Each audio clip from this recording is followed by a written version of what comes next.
Tem uma bênção para o seu coração nesta noite. Aleluia.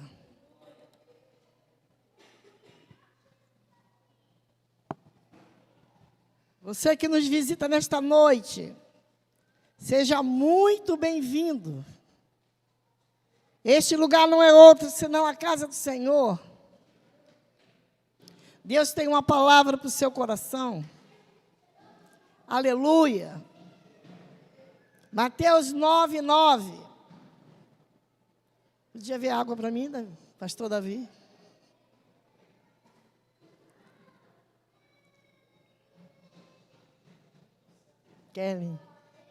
Karen.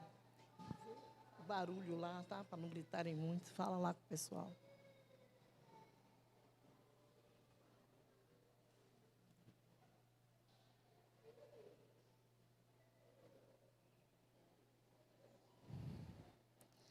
Amém. E Jesus, passando adiante dali, viu assentado na alfândega um homem chamado Mateus, e disse-lhe: segue-me. E ele, levantando-se, o seguiu. E aconteceu que, estando ele em casa sentado à mesa, chegaram muitos publicanos e pecadores, e sentaram-se juntamente com Jesus e seus discípulos. E os fariseus, vendo isto, disseram aos seus discípulos: por que come vosso mestre com os publicanos e pecadores? Jesus, porém, ouvindo, disse-lhes: não necessita de médicos sãos, mas sim os doentes. Ide, porém, e aprendei o que significa misericórdia. Quero e não sacrifício. Misericórdia quero e não sacrifício. Porque eu não vim para chamar os justos, mas pecadores ao arrependimento. Amém, querido? Você pode aplaudir ao Senhor pela palavra dele? Que é maravilhosa.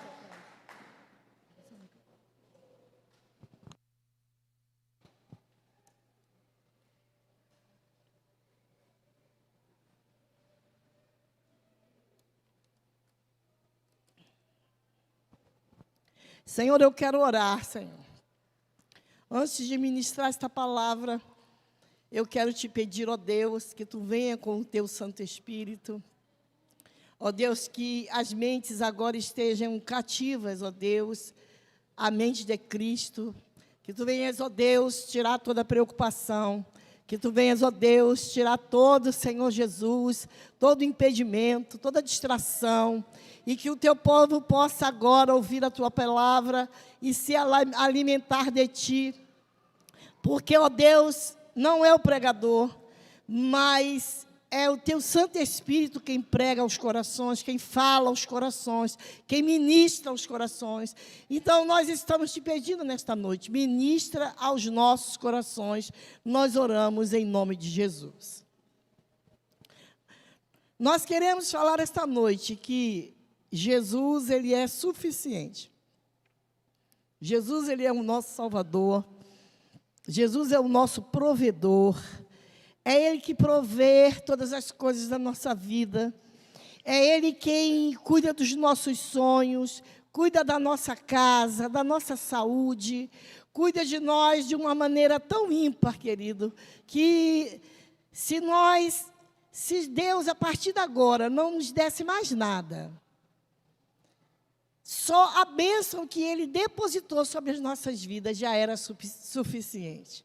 Só o que Ele fez na cruz do Calvário, só a sua graça que nos perdoa todas as manhãs, só o consolo do Espírito Santo, só Ele sarar o nosso corpo, só Ele livrar os nossos filhos quando vai para a escola e volta da escola, só Ele livrar a nossa vida, o nosso marido, a esposa, na hora que sai para o trabalho e volta do trabalho. Se nós formos ver, querido, tudo que nós devemos a Deus, nós já estaríamos satisfeitos. Nós não íamos nem pedir mais nada. quanto mais que Ele está aqui para ouvir a minha e a sua oração, a minha e a sua necessidade. Mas eu quero dizer para você que Ele é suficiente. Ele na nossa vida é tudo. A suficiência dEle abrange todas as áreas da nossa vida. Ele nos enche com o seu amor, com a sua graça. E se estamos tristes, Ele é suficiente. Se estamos alegres, Ele é suficiente. A Bíblia diz, a sua palavra diz, que Ele é suficiente para as nossas vidas, através da graça que Ele nos concede. A maravilhosa graça que está através de Cristo Jesus. E eu quero dizer para você que essa suficiência, ela é do tamanho do vazio que tem no seu coração. Se você está nos visitando e tem um vazio na sua alma, ou se você é cristão ainda, mas ainda sente um vazio na sua alma, eu quero te dizer que este vazio é do tamanho da graça de Deus. Porque a graça de Deus, quando ela invadir a sua vida de fato e de verdade, porque muitas das vezes nós achamos que conhecemos a graça, muitas das vezes nós achamos que conhecemos a glória, que tocamos na glória, que recebemos a glória de Cristo, mas ainda não é o suficiente, recebemos em parte. A Bíblia diz que nós conhecemos em parte nós profetizamos. Então, o conselho do Espírito Santo para você nessa noite é: mergulhe em águas profundas. Conheça essa graça. Querido, que você não conheça essa graça só de ouvir falar. Acabou o tempo de ouvir falar. Eu ouvia falar, mas aquilo não fazia efeito na minha vida. Para fazer efeito na sua vida, você precisa se dispor. Senhor, eu quero a Tua graça. Eu quero que a graça da Tua palavra, ela penetre no íntimo do meu coração. Querido, é preciso querer. A Bíblia diz: eis que estou à porta e bato. Se alguém abrir, eu entrarei e cearei com ele. Mas é preciso abrir. É preciso que você use o seu livre-arbítrio para querer Deus. Ele te fez para ser adorado. O clamor do coração, a expectativa do coração de Deus quando Ele te fez, quando Ele me fez, foi para a sua adoração. Quando temos contato com a glória de Deus, nós entendemos muita coisa que não entendíamos antes. Só a glória de Jesus, só a presença dEle na nossa vida faz com que entendamos certas coisas. Faz com que mergulhemos em águas profundas. Não temos mais como ficar em um terreno superficial. Pastora, mas o que é mergulhar em águas profundas? É desejá-lo como você deseja a vida. É desejá-lo como esse ar que você respira aí. Se você por um minuto ficar sem respirar, você fica louco pelo ar de novo. É apaixonado por Jesus. É dizendo: Senhor, eu quero te conhecer. Eu não quero mais te conhecer de ouvir falar. Eu não quero te conhecer de sentar e ouvir uma mensagem, ouvir uma pregação. Não perca mais tempo. Conheça esse Jesus no profundo, no oculto e no escondido. A Bíblia diz que tinha um homem, como nós acabamos de ler, Jesus passando diante dali, viu assentado na alfândega um homem. Este homem era Mateus. Mateus era este homem. E a Bíblia diz que ele viu Mateus. Mas naquela alfândega, querido, era uma espécie de uma passagem comercial. Todas as pessoas para comprar, todas as pessoas para irem para o comércio, tinham que passar por ali. Então, você imagine que era um lugar com muitas pessoas. Era um lugar cheio de pessoas. As pessoas estavam ali esbarrando uma na outra. Era um centro, querido, era um grande centro comercial. Mas a palavra diz que Jesus passou e viu Mateus. Ele também, esse ver aqui, querido, é raio-x. Este ver aqui é no meio de tantas pessoas. Ele olhar para Mateus e dizer: eu quero o Mateus. Eu vou me revelar a ele, porque já fiz um raio-x do seu coração. Por que a Bíblia diz que ele viu Mateus? E as outras pessoas que estavam ali, ele não viu? Mas Jesus tem uma maneira especial de lidar com cada um de nós. Um dia você andando na sua vida, fazendo as suas coisas, cuidando da sua casa e da sua família, indo para a faculdade, voltando para a faculdade, indo trabalhar, indo para o quartel, indo ao médico, voltando. Jesus te viu. E ele te viu e ele se revelou a você. Você lembra como você era? Você lembra o que você fazia? Você lembra como você era um cego, que não entendia nada, que não via nada, que não tinha discernimento de nada? Uma pessoa vinha e dizia para você: Deus é isso, você, é? Não, Deus é aquilo, é? Deus é... Você não tinha os seus olhos abertos, mas como Jesus viu Mateus, viu você nesta noite. E se você está aqui na igreja, se você está aqui na casa dele, é porque ele te viu e ele te trouxe. Ninguém chega na casa do Senhor que não seja trazido pelo Espírito Santo. Ninguém chega na casa do Senhor por um convite de um amigo. Você até vai para uma festa por um convite. Você até vai para um almoço, um jantar, um restaurante, a convite de um amigo. Mas para a casa do Senhor, você só chega se o Espírito Santo te trouxer. E como ele viu Mateus na alfândega, ele também te convidou para que você estivesse aqui nesta noite e você sinta-se privilegiado. Sendo você crente ou não, sinta-se privilegiado, porque Jesus te viu nesta noite e ele quer falar ao seu coração. Esta alfândega, querido, como já falei, era um lugar onde passavam várias pessoas. E aí você diz assim: como que Jesus me alcançou? Você lembra onde você estava? Como você era? Como era a sua roupa? Como era o seu cabelo? Você lembra como você pensava? Faz aí uma retrospectiva. Lembra daquela mulher, daquele homem que você era? Triste, amargurado, sem saber para onde ir, sem saber o que fazer da vida, igual uma folha seca, indo para lá e para cá. Olha o que Jesus fez com você, ele te chamou, querido. No meio de tantas pessoas te tinha na sua casa, mas ele chamou você.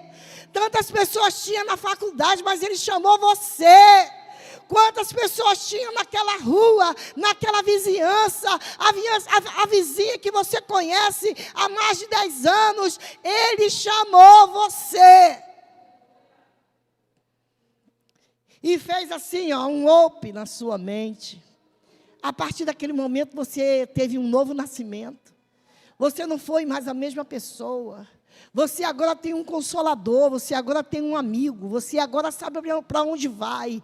Você agora tem um novo e perfeito caminho. Você agora tem a certeza da salvação. Ele lavou a sua alma, você desceu as águas, você foi batizado. E hoje você está na igreja onde você estaria.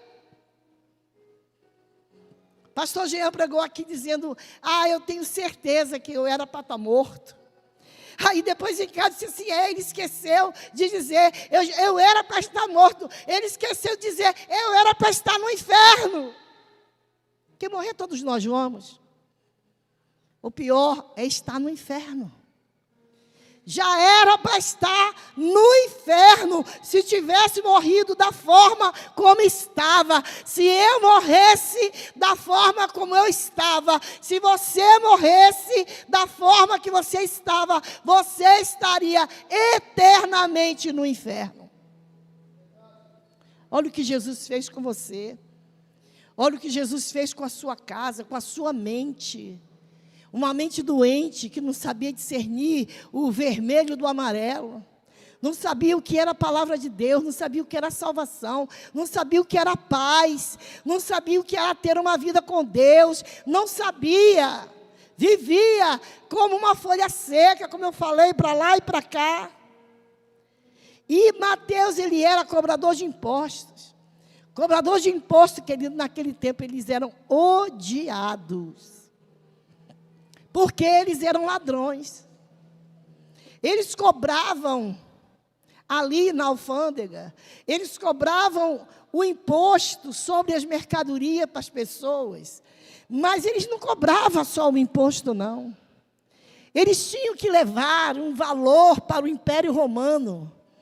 Eles tinham que cobrar os impostos, tinha ali aquela bolsa, aquela coletânea, que eles cobravam os impostos. Tudo bem, era uma atividade lícita. Eles eram altos funcionários do império. Eles cobravam os impostos para levarem para o Império Romano. Só que eles roubavam. Eles cobravam a mais. Eles cobravam 2, 3, 4 vezes a mais. E as pessoas o odiavam.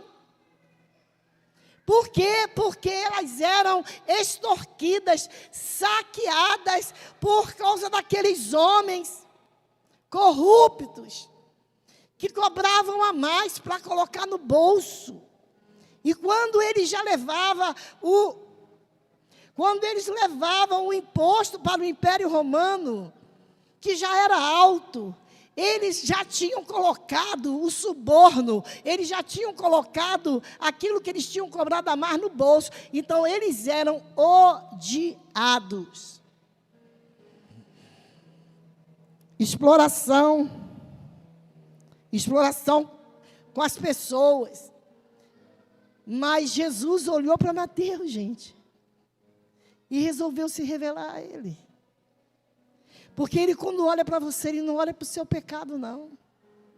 Quem olha para o pecado é o outro pecador.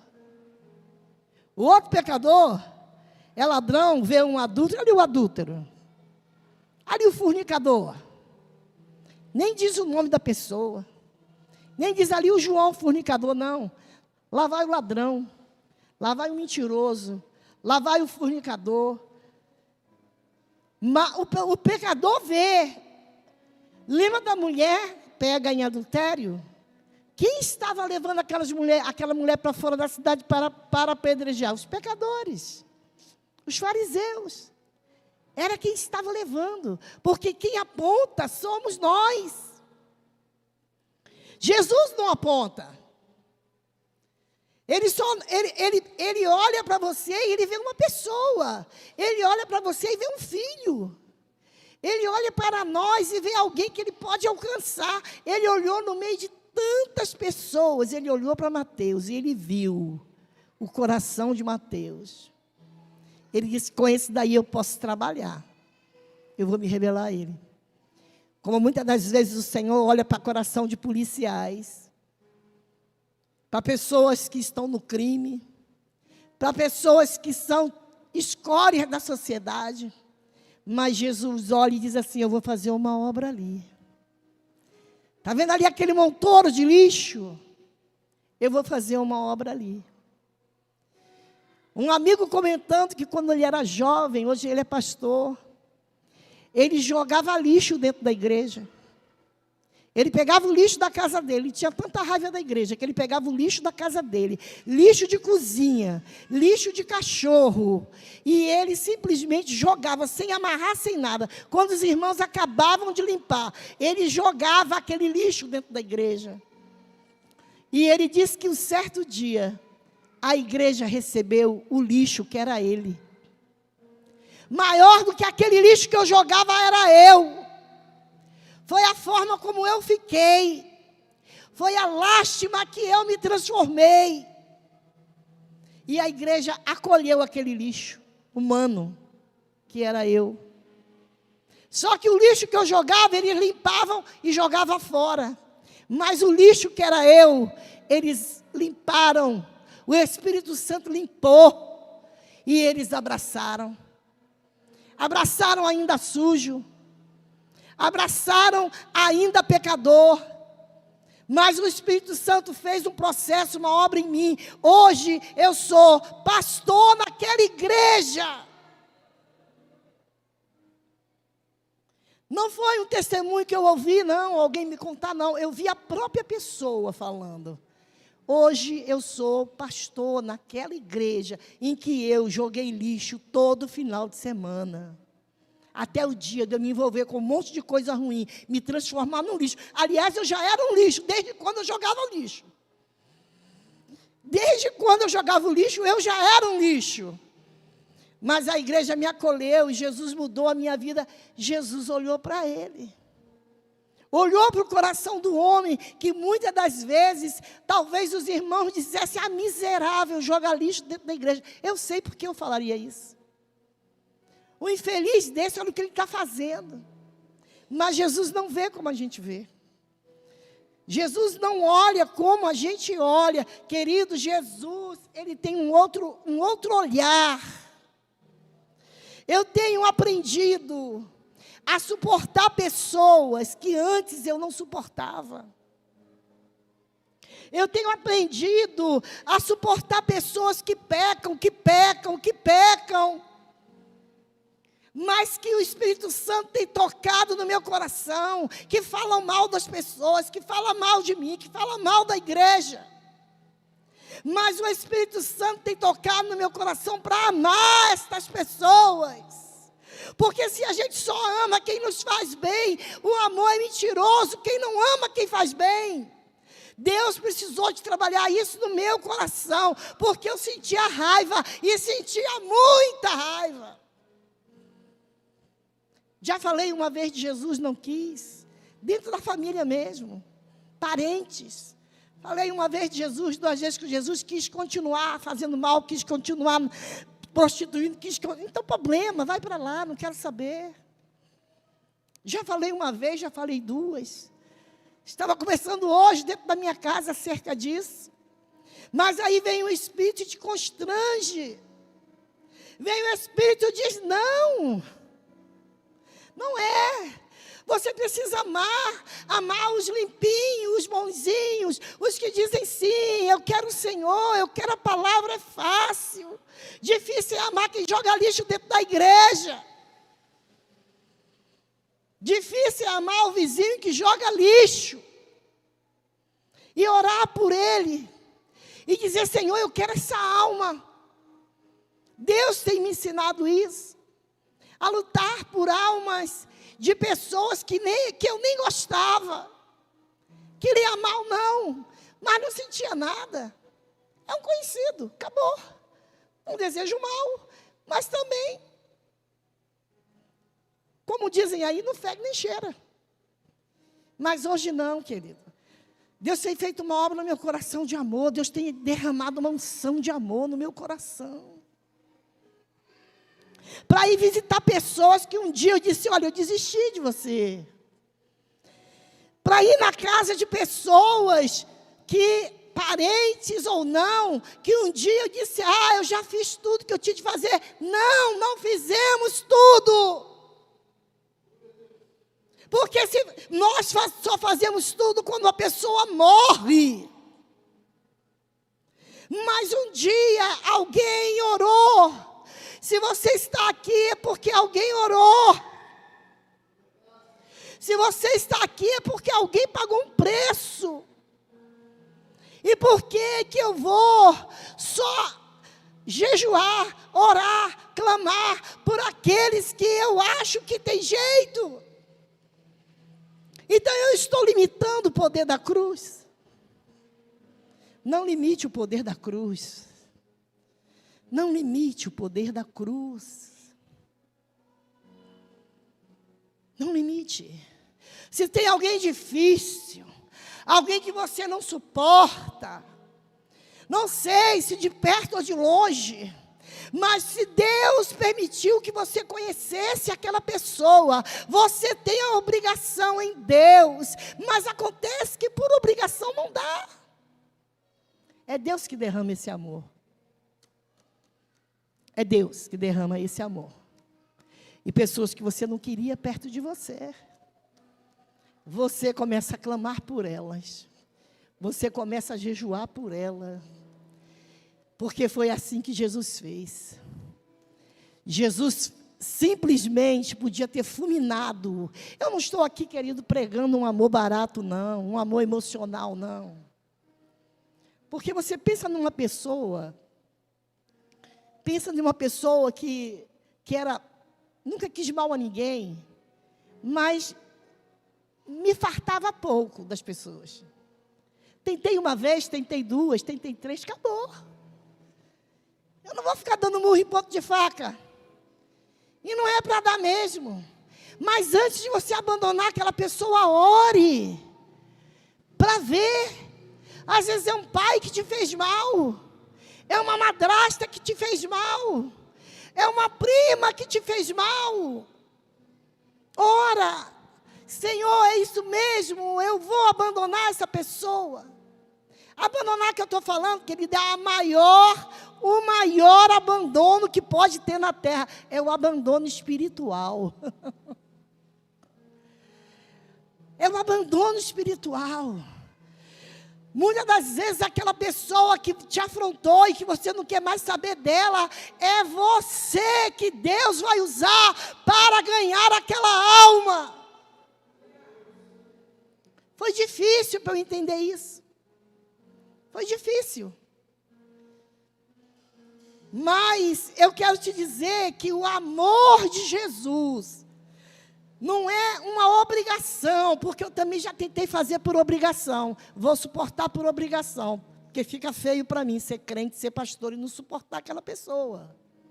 Eu já suportei pessoas que falaram mal de mim, que me fizeram mal. Eu já suportei pelo testemunho. Eu preciso suportar. Você já suportou pelo testemunho? Sogra, nora, prima, cunhada, vizinha, que você suporta, que você dá bom dia, só por causa do testemunho, porque você não pode dizer não. Quantas vezes meus filhos falavam comigo, não mãe, não pode, tem que falar o testemunho, você é uma mulher de Deus, nem era pastor ainda, você é uma missionária, tem que falar, tem que perdoar. Já fiz por obrigação. Mas hoje, o Senhor nos chama a fazer por amor. É diferente. O Espírito Santo vem e derrama sobre você um amor que não é seu. Não é seu. Você não pode amar desse jeito, não pode, se não for o Espírito Santo que te dá amor por quem você não tolera. É o amor. Mas Mateus ouviu a voz de Deus. E a Bíblia diz que ele seguiu. Numa palavra assim, eu acho interessante o poder da palavra de Deus com os discípulos na praia. Ele fazia assim, segue-me. Mas, gente, que poder é esse? O camarada está lá, cuidando da vida dele, na empresa de pesca, cuidando do trabalho dele, cuidando do pão. Jesus passava e dizia assim, segue-me. E ele largava tudo e seguia. O poder do chamado, o poder de seguir a Cristo ainda está no nosso meio. É só você ouvir. Ele te chama todos os dias e ele diz, segue-me. Quando você está triste, ele diz, segue-me. Quando alguém te afronta, ele diz: segue-me. Quando você tem uma decepção na sua casa, no seu trabalho, ele vai dizer para você: segue-me, porque a voz dele ainda ecoa nesta terra e ecoa neste lugar, nesta noite. E a palavra é: segue-me. E aqueles homens não pensavam duas vezes. Vocês podem ver que Mateus, a Bíblia diz, olha aqui, chamando Mateus e disse: segue-me. E ele levantou e seguiu. Qual foi a sua experiência? Aonde você estava quando Jesus disse: vem para mim? Onde você estava? No bar? Numa festa? Num culto? Indo trabalhar? Você consegue lembrar onde você estava quando Jesus se revelou a você? E aquele amor que fez você obedecer àquela voz, aonde Ele está? Muitas pessoas dizem assim: eu tenho saudade do primeiro amor, eu queria tanto o primeiro amor. Querido, o primeiro amor está aí, é porque ele precisa de manutenção, ele precisa de oração, ele precisa de renúncia. Onde você deixou o primeiro amor? Ah, eu estava vivendo o primeiro amor. Vivendo?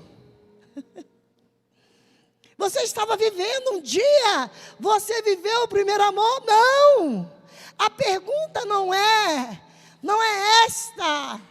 A pergunta é: onde você deixou o primeiro amor? Em que desilusão você deixou o primeiro amor? Lembra de quando você dava glória a Deus, aleluia, pulava, falava em mistério, confiava nos irmãos, amava os irmãos? Aonde você deixou o primeiro amor? Foi na decepção com o irmão? Foi no primeiro irmão que te roubou? No primeiro irmão que falou mal de você? No primeiro pastor que não te respeitou? Foi lá que você deixou o primeiro amor? Um amor tão nobre, um amor tão magnífico. Como que você pode ter perdido? Como que eu posso ter perdido? Se você deixou em algum lugar, vá correndo buscar, porque Ele é não só o primeiro amor, Ele é o amor da nossa vida. Ele é a vida que há em mim. Ele é o ar que eu respiro.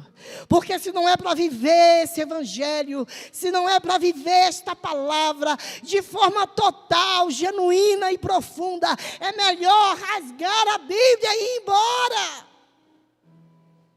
Não se vive evangelho pela metade. Não se vive evangelho só até aqui. Se Mateus fosse fazer as contas do que ele teria que deixar de fazer, ele não seguia. Se ele parasse, dissesse assim: espera aí, para eu seguir Jesus, gente, a bolsa era cheia de dinheiro. Era muito dinheiro. Se ele parasse para fazer a conta, ele não deixava, porque a gente já pode ver que a fraqueza dele era dinheiro. Se você fizer a conta com o que você vai perder se você deixar o pecado de estimação, se você deixar aquele pecado que você sabe que você tem, que é a sua fraqueza, se você parar para fazer a conta, para dizer Jesus ou isso aqui, você vai ficar com o seu pecado. Não faz conta não. Levanta e segue. E você veja que não precisou de Jesus dizer assim: olha, Mateus, você está fazendo errado, cara. Roubando as pessoas. Vem, eu vou saciar esse buraco que você tem no seu ser que te faz roubar as pessoas. Não precisou Jesus discipular. Não precisou Jesus falar e falar e falar. Venha, que eu te dou um lugar aqui no meu reino. Venha, tem pastores fazendo isso. Eles percebem que a pessoa, para ficar, ela quer ser bajulada. Tem gente que o mundo maltratou. Ela apanhou tanto no mundo, que quando ela chega na igreja, ela quer o primeiro lugar. Ela quer os primeiros assentos. Ela quer as funções. E os pastores fazem isso. Nós estávamos conversando quantas pessoas assumem cargos em várias igrejas e na mesma hora saem. Mas sai por quê? Ou ela foi para aquele lugar, ou ele foi para aquele lugar de maneira ingênua, de maneira infantil. Alguém colocou. E eu quero te dizer para você, muitos pastores hoje estão dizendo: eu te dou essa cadeira, eu te dou esse cargo. Teve um pastor que ele queria muito que eu ficasse na igreja dele, que ele falou: não precisa você dizimar aqui não. Ele achava que eu não estava lá por causa do meu dízimo, que era alto. Você só dizima metade. Você só dizima 10%. Eu falei para ele: meu querido, o meu problema de estar aqui ou não está ligado ao dízimo. E quem é você para dizer para mim que eu estou liberada do dízimo? Pastor nenhum pode liberar você do dízimo não, querida. Pastor nenhum pode dizer: você não precisa dar. Você dá menos ou você dá mais. Não, isso aí é uma experiência sua e do Senhor. É uma experiência sua e de Deus. Não precisou Jesus ficar ali falando: olha, vem, porque vai ser isso, eu vou mudar a tua vida. Vem, porque eu vou fazer assim, porque eu vou fazer assado. Não precisou. Ele levantou e seguiu. Ele ouviu o chamado. Ele ouviu o chamado. Há uma força, querida, no chamado. Se você entender o chamado, você vai ver que ele não é para a igreja. Não se trata de placa de igreja. Não se trata de denominação. Não se trata de rituais religiosos. Se trata do sepulcro que está vazio. Ah, mas é porque a igreja Assembleia eu vou ficar. Não, eu gosto da metodista. Não. Não se trata da placa que tem aí fora. Não se trata dos irmãos que cantam aqui em cima, mas se trata da cruz, se trata do sepulcro vazio, que fez do Cristo o Salvador, o Rei dos Reis, o Senhor dos Senhores, que provou que nós estamos no lugar certo, no caminho certo, porque estamos no caminho daquele que venceu a morte.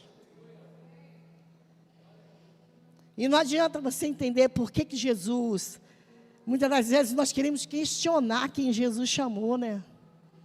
A igreja lá no começo, a igreja primitiva, ela questionava: por que Paulo? Por que, como é que Deus chama um homem como Paulo? Não queremos ele não, isolaram ele, não quiseram ele. Não, deixa ele aqui, não queremos. Quantas pessoas se espantaram com a minha casa? Que eram famosos no pecado, eram famosos em aprontar, e muitas pessoas disseram: como é que pode? Isso não vai longe, isso não vai a lugar nenhum. Subestimam o poder da cruz. Deus chamou, Jesus se manifestou a Paulo. Querido, o que aconteceu com Paulo foi uma coisa drástica. Ele não pecava para ele não, ele não arrumava mulher e roubava os outros não, ele matava a igreja. Paulo não roubava um, roubava outro como Mateus não. E olha o ministério de Mateus e olha o ministério de Paulo. Paulo chegou a um ponto de dizer assim: eu trago em mim as marcas de Cristo. Paulo disse, eu sei ter e eu sei não ter. Hoje nós ficamos tristinhos. E não vemos, muitas das vezes deixamos de vir à igreja, porque estamos com um problema, precisamos de pagar uma conta. Querido Paulo cantava, depois de 40 chibatadas mais uma, com um fio que tinha um osso na ponta. Querida igreja brasileira, ai meu Deus, eu nem quero falar o que nós vamos suportar, porque com certeza, eu tenho orado, querido, eu tenho orado. Senhor, tenha misericórdia de nós com a perseguição. Tenha misericórdia de nós. Porque com certeza, basta dar um grito ali e dizer, fecha, senão eu atiro, não fica um. Não estamos preparados para a perseguição. Não estamos. Somos meninos. Nós não vemos para a igreja porque está chovendo. Querida, assistindo séries da China. Da China. Você vê soco na boca dos dentes pular e a pessoa não pode cuspir o sangue nem o dente não. Tem que engolir o sangue e o dente. Homens torturados numa cama. Ah, você foi encontrado com, você nega o Senhor. Não nega não. Então aqui o que te espera é essa cama de ferro, que é uma cama que vai esticando, você esticando, até morrer. Não podemos dizer que não vamos para a igreja porque não temos tempo, que não tem porque está chovendo e porque o irmão não olhou para você. Não podemos. Querido, isto é esquecer o primeiro amor. Esquecer o primeiro amor. Vamos aproveitar. Nós temos a palavra de Deus. Você vê, existem povos que nunca segurou esta palavra. Existem povos que não têm dialeto, não têm escrita. Missionários pegam alguém daquela aldeia e diz assim, fala para mim aqui, um exemplo, Mateus, Jesus passando adiante. Aí essa pessoa fala o dialeto daquela pessoa e diz assim, fala aí. Aí ela fala, aí ele grava. Lugares que é preciso fazer uma escrita, precisa de fazer o alfabeto para poder interpretar e escrever trechos da Bíblia. E nós temos essa palavra na nossa mão e não abrimos. Nós temos ela a semana inteira ao nosso alcance, em 1000 versões, de 1000 cores, verde, rosa, amarela, azul. Eles não têm um trecho. Pessoas na China foram encontradas com pedaços de papel rasgado, escrito, eu sou o caminho, a verdade e a vida, e pagaram com a vida. Pagaram com a vida. Foram mortos, torturados, porque escreveram, foram pegos, distribuindo na manga das blusas, um pedaço de papel rasgado, escrito, eu sou o caminho, a verdade e a vida. E nós temos o dia todo para falar de Jesus e não falamos. Nós temos as horas todas do trabalho para falar de Jesus e não falamos. Eu estou trazendo para a igreja um livro que diz evangelismo, uma coisa que eu não posso fazer no céu. Você não vai poder evangelizar no céu. O lugar é agora, a hora é agora, o tempo é hoje, o tempo é já. As portas estão se fechando. Desperta tu que dormes. Até quando?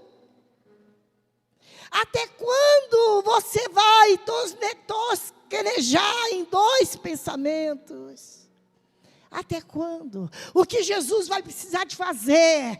O que o Cristo vai precisar de fazer para poder dizer: eu te amo, filho, eu te amo, filha, venha para a minha obra, seja um servo atuante, seja alguém que faça, seja um soldado, saia desta inércia, ame a sua igreja, ame as coisas da igreja. Eu estou preparando para a igreja, para vocês que estão aqui, que fazem parte daquelas pessoas que eu separei para a liderança de jovem, de casal, de criança. Deus me mandou preparar estas pessoas, porque nós vamos receber pessoas aqui amarguradas, tristes, infelizes.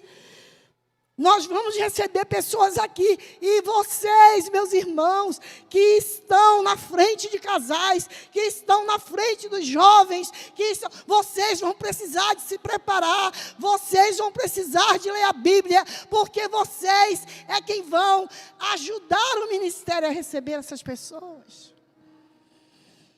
Não podemos mais ser criança. Acabou o tempo de sermos criança. Nós temos que conhecer essa palavra.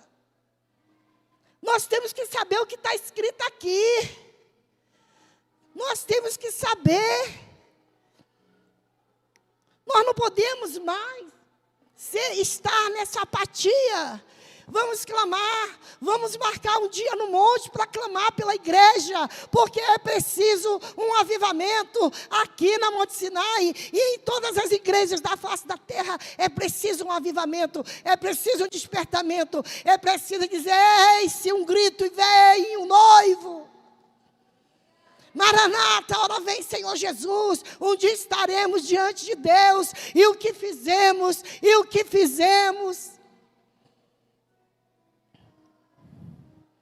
Ah, querido,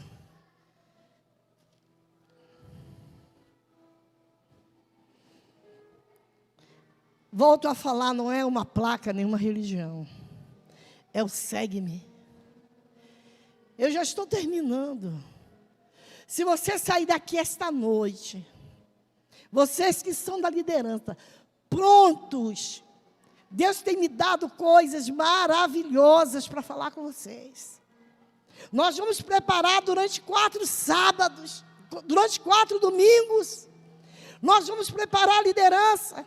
Nós vamos intensificar, melhorar a escola bíblica. Venham para a escola bíblica. Participe das células. Da célula na casa do pastor Jean, da missionária Carla.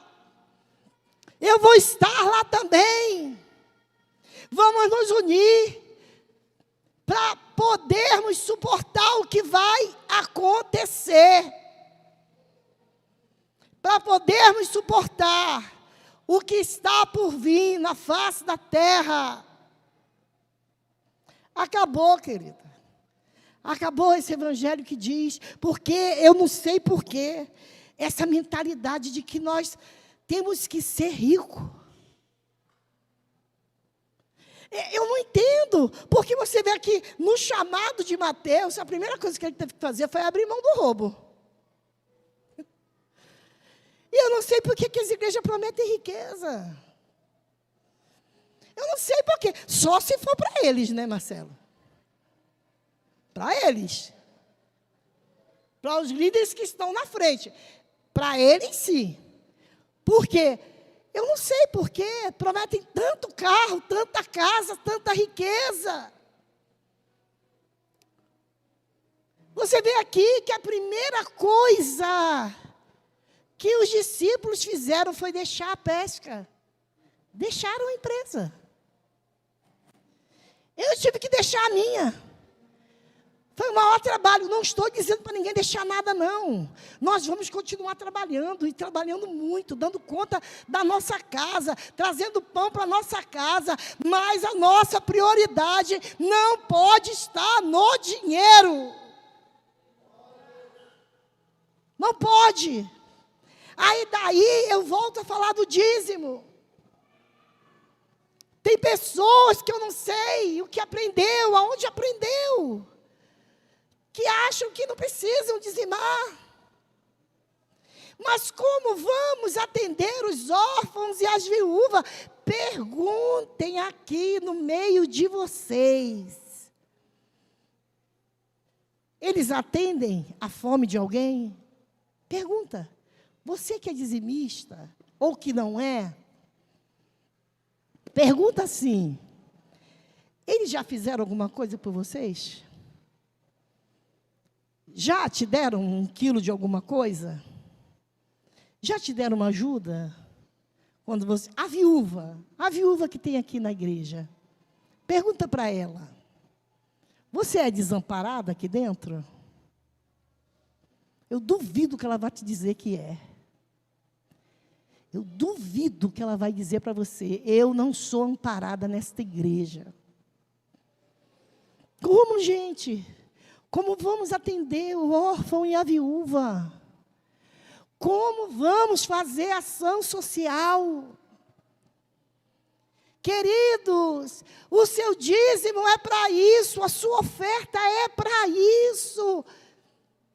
Nós temos a nossa mão lavada, limpa, porque todo recurso que chega na igreja, ele é direto mandado para quem precisa. Direto. Não ficamos com 1 centavo nem para a manutenção da igreja. Sabe quem faz a manutenção da igreja? O Vilma Passos. O Vilma Passos faz a manutenção. Não tem ar-condicionado aqui, porque o Vilma Passos não deu. Porque o Vilma Passos não deu. O Instituto Vilma Passos não deu.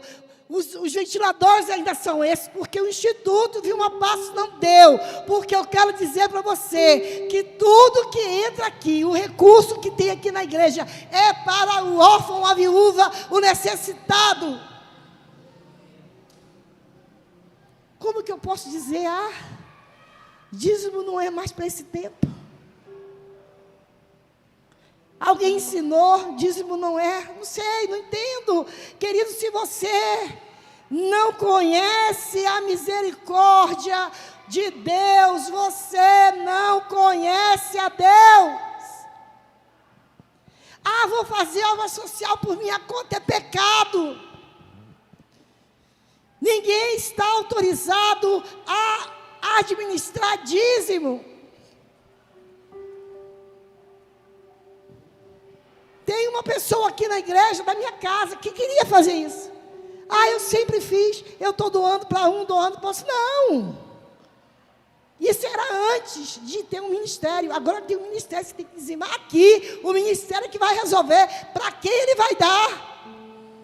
Porque existem prioridades. Amem a obra de Deus. Vocês estão num lugar sério. Vocês estão num lugar que tem palavra. Vocês estão num lugar que tem santidade. Vocês estão num lugar onde há respeito pela obra de Deus.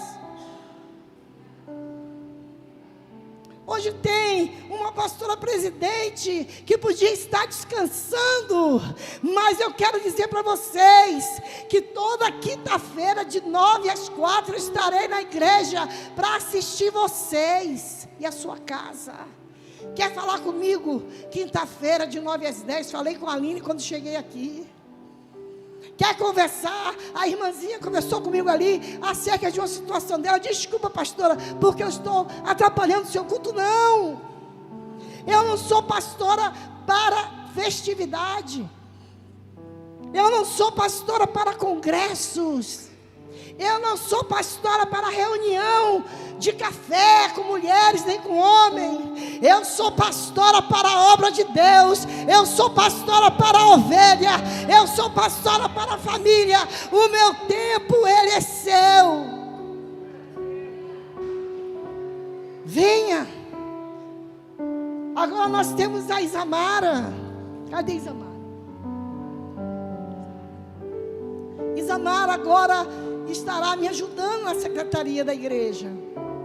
Nós vamos dar um telefone para você marcar, Quando você quiser conversar comigo, gabinete, se puder ser na quinta-feira, melhor ainda, porque eu estou aqui de 9 às 4. Expediente. A porta vai estar fechada, porque eu vou estar sozinha, mas você liga e você sabe que tem gente aqui dentro. Você está com o pastor Jean, ou com o pastor Javi, ou com o pastor José, com alguém, com alguma das mulheres. Mas é preciso preparar este rebanho, coisas vão acontecer, e eu quero estar com a minha mão limpa. Eu preciso treinar, adestrar a minha liderança. Mulheres, criança, homem, jovem, preciso. Existe algo que está para acontecer no meio das crianças, que elas estão aprendendo nas escolas. Demônios estão sendo invocados para tomar a mente das crianças, e a professora e vocês que ajudam precisam estar preparados para expulsar demônios, para deter ataques de Satanás sobre nossas crianças. Os líderes precisam estar preparados para as pessoas que vão chegar. A igreja precisa estar preparada para o arrebatamento da igreja. Volto a dizer, quem tem ouvido, ouça o que o Espírito diz à igreja. Querido, quando você se sentir afligido, se você segue uma religião, você, na primeira decepção, você abandona. Mas se você seguir a Cristo, na hora que o seu casamento começar a dar problema, na hora que o diabo atacar a sua casa e que você quiser desistir, você vai ouvir uma voz dizendo: siga-me. Na hora que você vê os seus filhos desobedecerem, a luta chegar dentro da sua casa, a luta chegar nas suas finanças, a luta chegar na sua empresa, você não vai ser um crente bobinho que vai dizer: eu vou embora, coitadinho. Por quê? Porque o diabo atacou minhas finanças. Não! Você vai ouvir uma voz dizendo: siga-me. Quando você quiser desistir, quando você achar: eu não aguento mais, quando você achar: eu não suporto mais, você vai ouvir uma voz dizendo: siga-me. Até você dizer assim: eu me dou por alegre, por sofrer as aflições de Cristo. Uma vez eu estava falando em casa, eu não vou pregar mais sobre temas polêmicos, temas que vai me prejudicar. Não vou mais falar daquilo que tem pastores aí sendo presos porque estão falando. Eu não vou falar mais não. Aí o pastor Jean falou para mim assim: como é que é? Você não vai falar? E quem vai falar? E quem vai falar? Aí eu falei assim para ele: você, porque você aguenta prisão.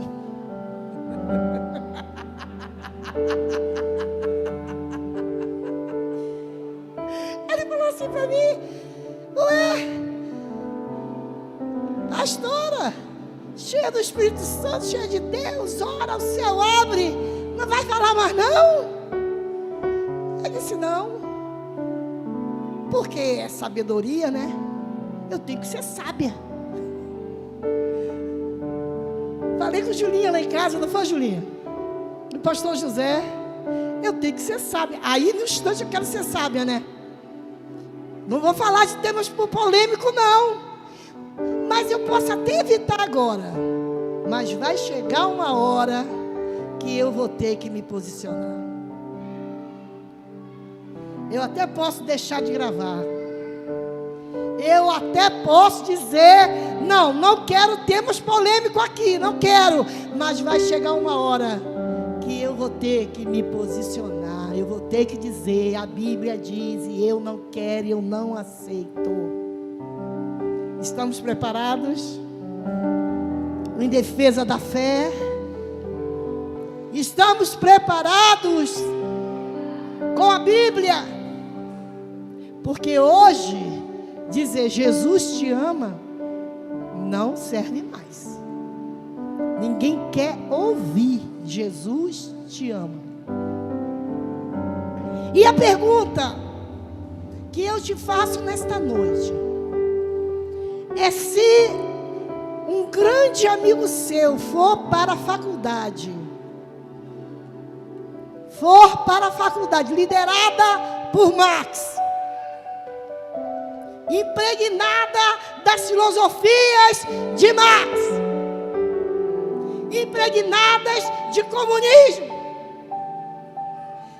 jovens têm entrado ali e têm saído maluco, desconstruído, sem amar pai, sem amar mãe. Estão, querido, hoje tramita quase 500 projetos de lei e todos são contra a igreja. Todos são contra a igreja. Eles querem acabar com a gente. Só que a igreja não vai acabar. A arena não acabou. E aí ele falou: você está com medo? Ué, mas como? Se você não pregar, quem é que vai pregar? E aí eu volto com você. Porque você pode falar, porque se eles te prenderem, você vai para a cadeia, apanha e está tudo bem. Então toda vez que tiver de falar, quando começar a ter que falar e for preso, é você que vai falar. Mas gente, eu estou brincando com vocês, mas é sério. Aí eu volto a perguntar: se alguém que você ama muito, o filho de alguém que você ama muito, for para a faculdade, o que você vai dizer para ele? Como que você vai provar a sua fé para ele? Dizendo para ele que Jesus é onipotente, é onipresente, é o Senhor dos Senhores, que a Bíblia explica a própria Bíblia, que a Bíblia é a palavra de Deus. Como que você vai provar isso? Não adianta hoje você dizer: Jesus te ama, filho, vai para a faculdade, mas olha, Jesus te ama. Quando começarem a ensinar você as filosofias de Marx, você diz: Jesus me ama. Igreja, não vai convencer. Você precisa ter fundamento da fé. Você precisa dizer: está escrito, e o livro é esse. No princípio criou Deus os céus e a terra. Olha, essa teoria é maligna. Prova a Bíblia. Tenha na sua mente os versículos.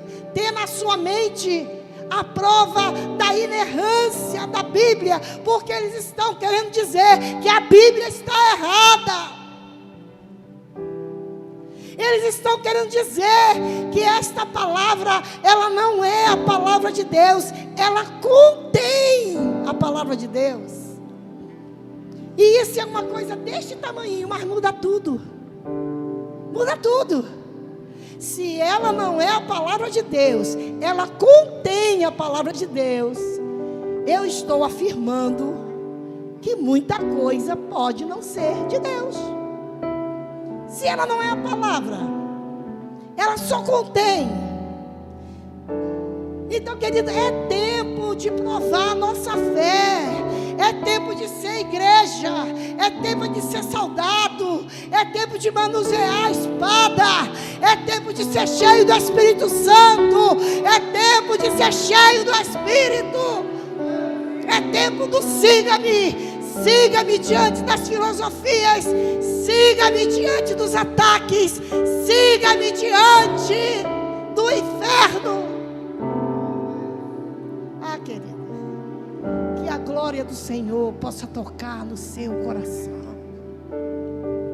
Que você saia desse lugar raso.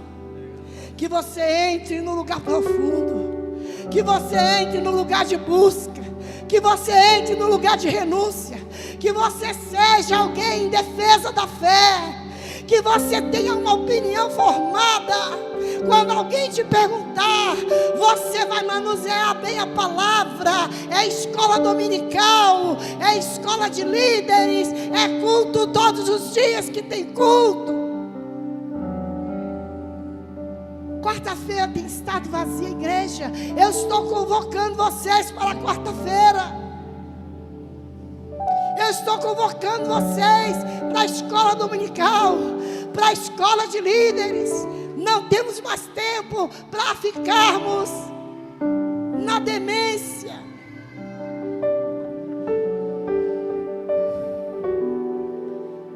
Seja qual for a situação, você não vai mais deixar de vir para a igreja porque você tem problema. Porque ninguém disse que seria fácil. Ninguém disse que seria fácil. O que está acontecendo é que ensinaram para a gente que seria fácil. É fácil para os ladrões, para os salteadores.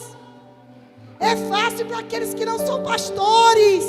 É fácil para aqueles que não têm responsabilidade de levar o rebanho para o céu. É fácil, é conta muito alta, é dinheiro no banco, é carro importado, é viagem para o exterior. A família inteira paga pela igreja 2, 3, 4 cruzeiros para o exterior com toda a família. Mas para o pastor de ovelhas não é fácil, não. E você poderia estar em tanto lugar. Eu achei lindo. Não ando olhando essas coisas de internet, não. Mas eu vi um menino cheio de aguidar, dançando numa religião lá e cantando este hino. Eu poderia estar em tanto lugar, mas a tua presença me atraiu. Aí parece ele lá se batizando lá na religião, e depois aparece ele descendo as águas, e cantando. Eu poderia estar em tantos lugares, mas a sua glória me atraiu. A sua glória me atraiu para a tua presença. A sua glória me atraiu para a santidade. A sua glória me atraiu para o compromisso. A sua glória me atraiu para ser soldado deste exército. A sua glória me atraiu. Vocês podem cantar esse hino. Você poderia estar em tanto lugar. Você poderia estar no bar. Você poderia estar no prostíbulos. Você poderia estar aí caminhando para o inferno. Mas a glória de Deus te atraiu. E você está neste lugar. Se levante, glorifique, celebre a Deus pela salvação. Celebra com toda a sua força, com toda a sua alma. Celebre essa salvação. Oh, aleluia.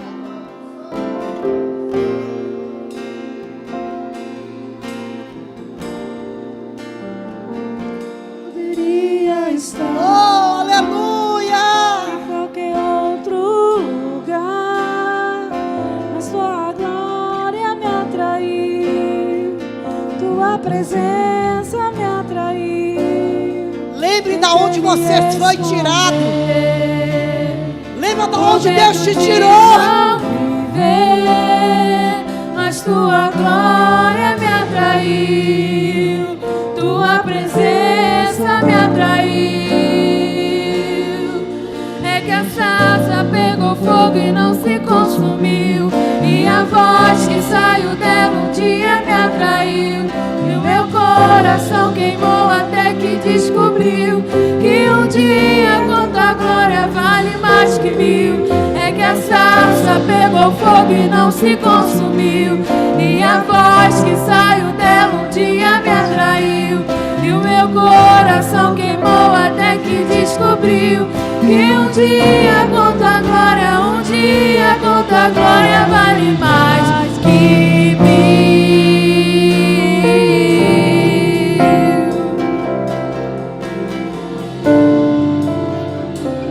Eu poderia estar em qualquer outro lugar, mas tua glória me atraiu, tua presença me atraiu.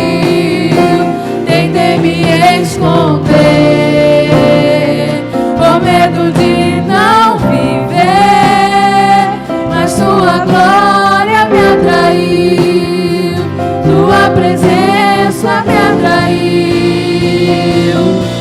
É que a sarça pegou fogo e não se consumiu, e a voz que saiu dela um dia me atraiu, e o meu coração queimou até que descobriu que um dia quanta glória vale mais que mil.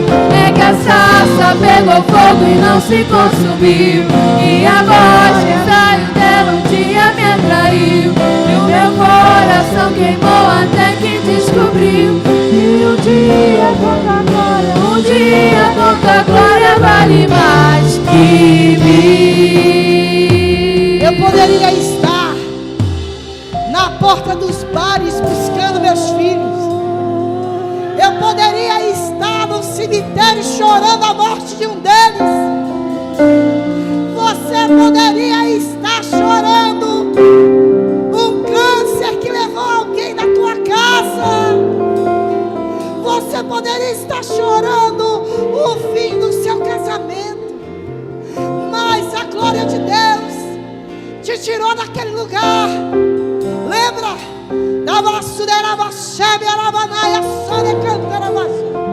Lembra daquele altar em que você se prostrava? Lembra dos espíritos malignos a quem você servia?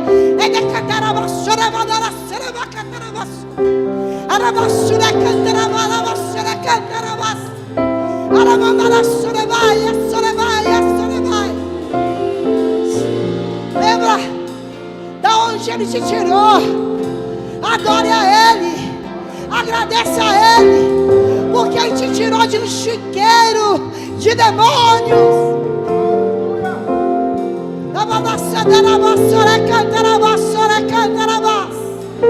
De um quarto de depressão. Ele te tirou de um quarto de depressão. Ele te tirou de um casamento falido. Te tirou da traição, da pornografia, do adultério. De 2, 3, 4 casamentos. Te tirou da maldição familiar. Olha o que Deus fez. Olha o que Deus fez. Você poderia estar em tanto lugar. Canta aí, querido, esse iniciozinho aí. Canta aí esse início. Canta, igreja. Eu poderia estar. Aleluia. Eu poderia estar em qualquer outro lugar, mas tua glória me atraiu, tua presença me atraiu. Tentei me esconder, por medo de não viver, mas tua glória me atraiu, tua presença me atraiu. É que a sarça pegou fogo e não se consumiu, e a voz que saiu dela um dia me atraiu, e o meu coração queimou até que descobriu que um dia com a glória vale mais que mil. É que a sarça pegou fogo e não se consumiu, e a voz que saiu dela um dia me atraiu, e o meu coração queimou até que descobriu que um dia com a glória, um dia com a glória vale mais que mil.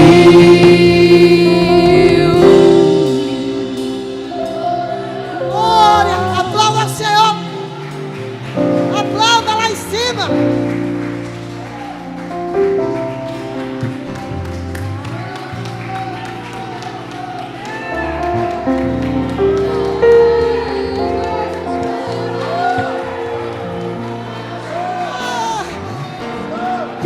te desperte.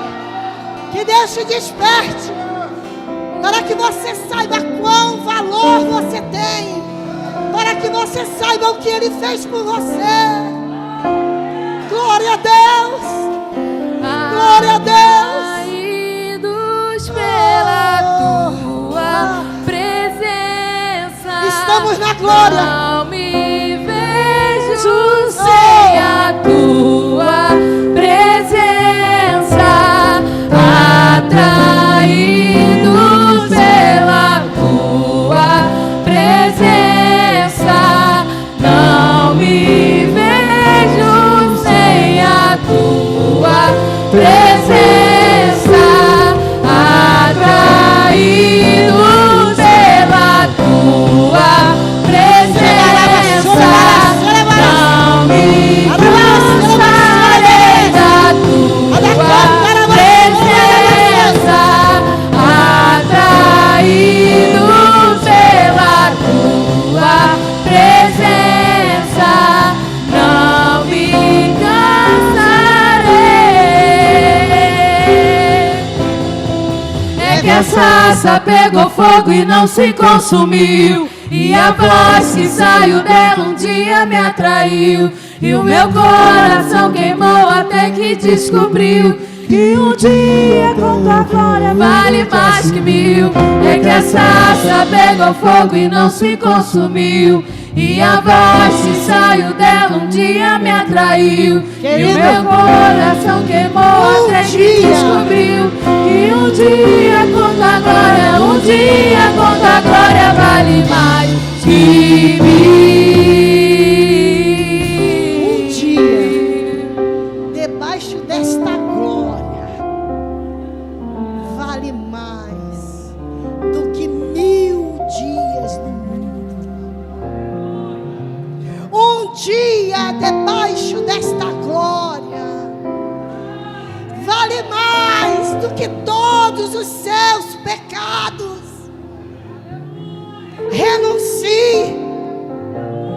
Renuncie, porque vale a pena viver o que Deus tem para você. Renuncie. Leva essa glória. Leva essa glória. Vocês, homens, levem esta glória. E toquem em outros homens. A maneira que você tem. Pastor Davi diz assim: é a única maneira que nós temos de dizer muito obrigado.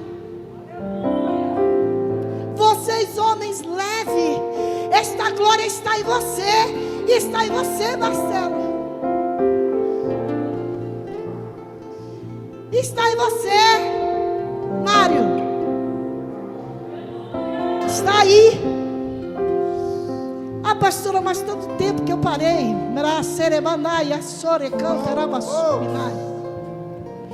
Mas o Senhor diz a você nesta noite: esta glória é acesa hoje dentro do seu coração. Porque um dia você provou desta glória. Servo meu, ungido meu, filho meu, esta glória hoje, eu acendo ela dentro do teu coração. Canta a glória aí. Pegou fogo, luz pela tua presença. Não me vejo sem a tua presença. Atraído pela tua presença.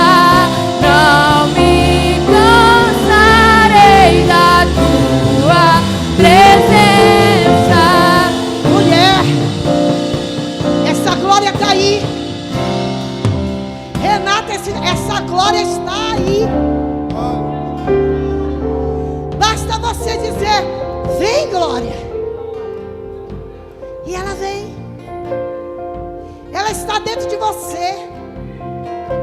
Leva esta glória. Leva esta glória para as mulheres acorrentadas, para as mulheres doentes, para as mulheres mortas, para as mulheres fracas, para as mulheres desiludidas. Leva esta glória.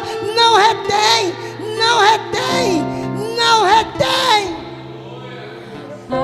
Atraídos pela tua presença, não me vejo sem a tua presença. Atraídos pela tua presença, não me cansarei. É que a sarça pegou fogo e não se consumiu, e a voz que saiu dela um dia me atraiu, e o meu coração queimou até que descobriu que um dia com tua glória vale mais de 1000. É que a sarça pegou fogo e não se consumiu, e a voz que saiu dela